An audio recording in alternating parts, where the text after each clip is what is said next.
Alright, hey YouTube, Nate here. So, as most of you know, yesterday Apple held their Back to the Mac event. So Steve Jobs took the stage as well as a handful of other people to just give us a little insight onto what Apple is doing with Mac OS X. A lot of their other events lately have been focused on the iOS and iPods, which are pretty much becoming the same thing almost. So yeah, so this is kind of the first little insight we have on the actual Macintosh computer instead of the other areas that Apple concentrates on. So I'm assuming that most of you who are watching my videos know a lot about all this stuff already, so I'll kind of just explain them a little bit and just give you my thoughts. So let's just get started. The first thing that got introduced was iLife 11. I don't really get too overly excited when they introduce a new iLife. Typically it's usually pretty similar. The only major drastic change we've seen in the last couple of years is the new iMovie. So yeah, and to boot, I can't even really get the new iMovie or the new iLife because of my school's laptop program. I can only really download software that they supply me. The stuff like iLife, which they already gave me, I can't really upgrade, and especially the operating system. So when Lion comes out, I can't get that. But yeah, so pretty much anything that I want to get, I really can't until later when they give me a refresh of my computer 2 years from now, when I get a new MacBook Pro, which will have Lion on it, hopefully. So yeah, just thought I'd get that out of the way, a little disclaimer. But yeah, I can still give you my thoughts of what I saw. I did watch the live stream, so that was a little off topic. So let's get back into it. So the new iLife, as I said, there's usually isn't a huge amount of changes. iPhoto 11 has some small tweaks to it. It has the new full screen mode, and some Facebook tweets to it. Yeah, so just kind of some new little tweaks here and there. Nothing hugely exciting, nothing that made me go, ooh, nothing that really needs to be covered. Besides that, iMovie 11 finally got some more audio editing and effects. iMovie 06 / iMovie HD was kind of the amazing iMovie that everyone loves, and when they made the new stuff, they dumbed it down. And in this one, I do see a lot of a lot of features in this new iMovie, which Apple's really just going for the average consumer. You're not going to be using iMovie if you want to get anything done exactly to what you want with fine tweaks. Yeah, this iMovie is definitely for the average user, but they did add some more audio effects, added some more themes and templates, and then the new kind of huge thing is the movie trailer mode, which is just kind of dumb to me. I don't know. I personally could never see myself using it. Like I said, I'm someone who likes to do things how I want them done, and I'll use iMovie 06 or Final Cut Express to get those jobs done. So obviously my opinion isn't really for everyone else, but the trailer features does look kind of cool. But the thing is, I think the reason that they kept showing us more and more trailers, and it was like, okay, we get the point, you can make trailers, and they showed like 5. And the average user isn't going to make anything that looks close to that, because the average user doesn't have super nice HD cameras on their vacations. Like, it's just ridiculous how great those shots were that Apple was using for the movie trailers. So it was just stupid. And yeah, and they're not movie trailers. I guess I didn't really explain this. Movie trailers, they just have little drag and drop things. It'll say, put an action shot here. Who's this person? Who's this person? Put an action shot here. And so you can make a movie trailer for your vacation. It'll be like, in a world where people had to go on a vacation. And then it just, I don't know. It's just kind of silly. Yeah. Kind of something cool that they did say, though, was the music that they use in the trailers, which they didn't really say if you can change it or not. But like I said, it's just kind of a drag and drop template. So it's really everyone who's made a movie trailer is going to look like everyone else's, just with different clips. The music, a lot of it they got from, I think, the London Orchestra, they said. The London Orchestra orchestrated some songs to use, so that's pretty cool. So get some original music in there. Music is cool. I like orchestrated soundtracks. I think they sound really cool when used right.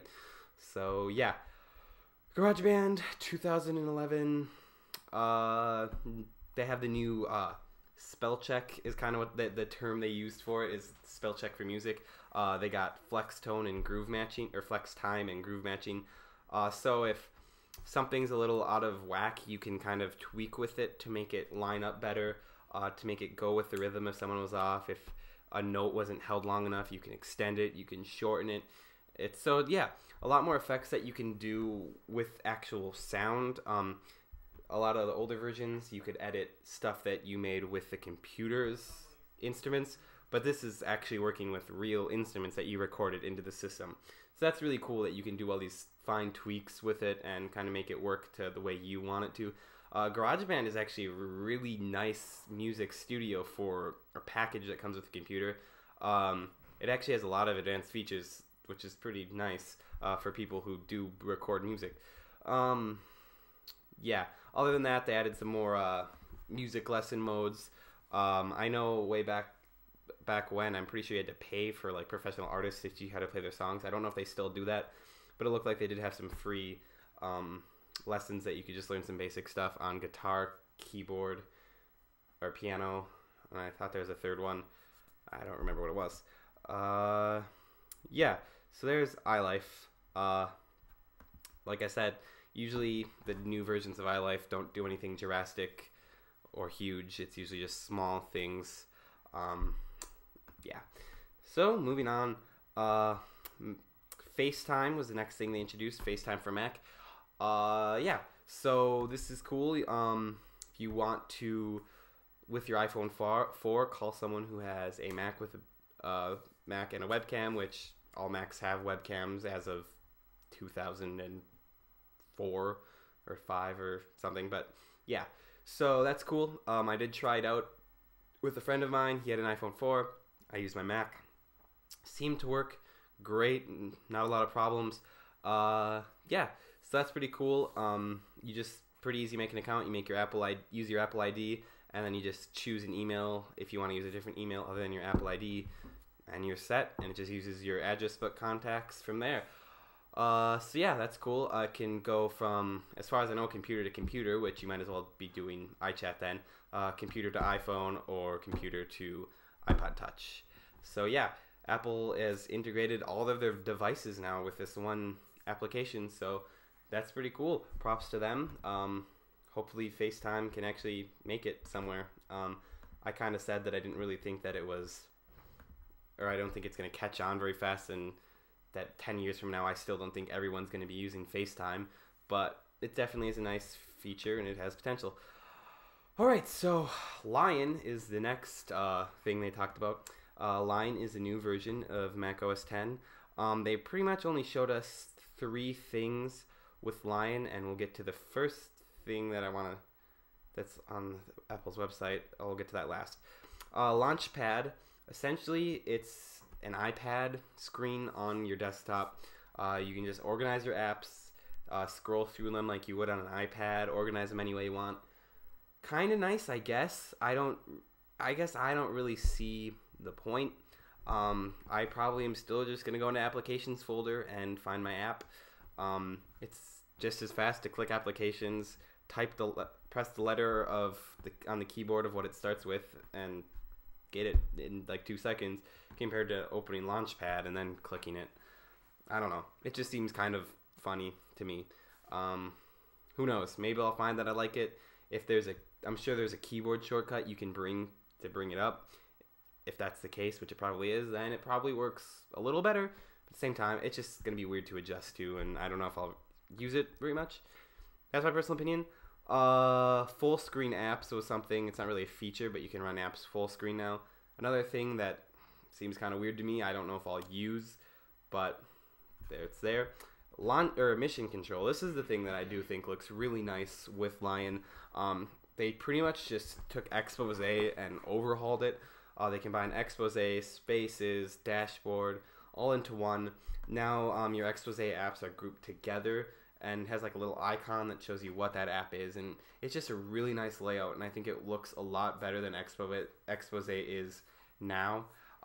With that, you can also use your dashboard and put widgets in there and everything, so it really is like a mission control for your computer. You really can just see everything that's running and just get like a nice clean look of everything that you need. So yeah, that should be something exciting that Mac OS X Lion will have. And hopefully this will be the last version of Mac OS 10 before we see Mac OS 11, which sounds weird saying. I wonder if they're gonna have a number again or do like X. Yeah, who knows? But yeah, that's the line. Like I said, they didn't really show much. It's gonna be released next summer of 2011. They didn't really give a month or a date, but that's the general region of time. And I'm sure WWDC they'll release a lot more features. Apple tends to just kind of release their operating system information very slowly. I remember with Leopard, just a little bit at a time. So, yep. Moving on. The last thing I was going to say about Lion is the App Store. The App Store is coming to the Mac now. What's exciting about this is it's going to be coming in 90 days to anyone who is running Leopard. So, Leopard or Snow Leopard. So, yeah, that's going to be really exciting to have the App Store for Macs. This is actually really huge for me personally because I'm going to school for computer science and I am starting to learn to program on the iPhone with Xcode. So now I can have programming that I can do for the iPhone, for the iPad, and now the Mac. So that's really exciting. I think the App Store is great. It's just great for developers to release their content. It's a great way for their apps to be discovered, especially on the Mac. If you wanted a specific app, you just have to search on Google, find it at a website, kind of just look all over the place till you found one. But the App Store is just a great way to find apps, discover apps, find a certain app you're looking for, etc. It's just a great way to put it all in one space, and I'm really excited for it. Something that's cool with that too is they're going to be releasing unpackaged iLife apps. So if you just want iMovie and nothing else, you can just download iMovie from the App Store. So that's going to be really cool because, like, another thing is the iWork suite. I personally think that I'd like Keynote better than I like PowerPoint, but I don't want to use pages or numbers because I personally do like Word a little more. So now, who knows, I could probably just download Keynote for, I think it was like $20 instead of buying the whole software package. Alright, so that pretty much covers the App Store. The final thing was the new MacBook Airs. Airs with an S because they did release two versions. They got the 13-inch version, which, like I said, I wasn't too crazy about the last 13-inch version. This one, it's a little cheaper.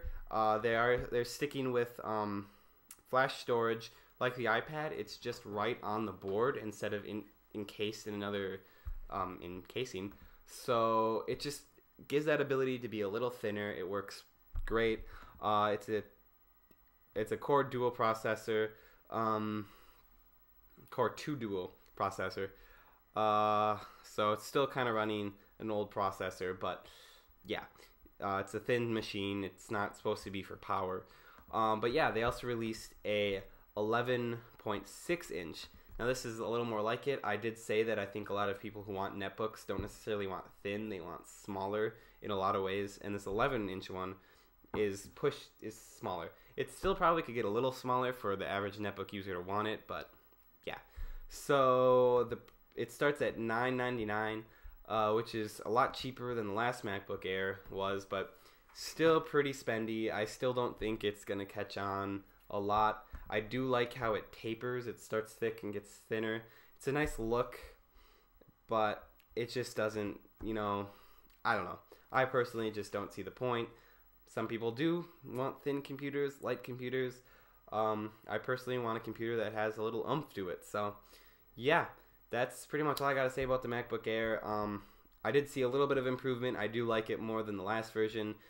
I did get excited because Steve was like, how could we make a laptop more like an iPad? And I was like, oh boy, we're getting a sweet computer, but it was just a new MacBook Air and pretty much just looks like a thin MacBook Pro. So, yeah, that's about it.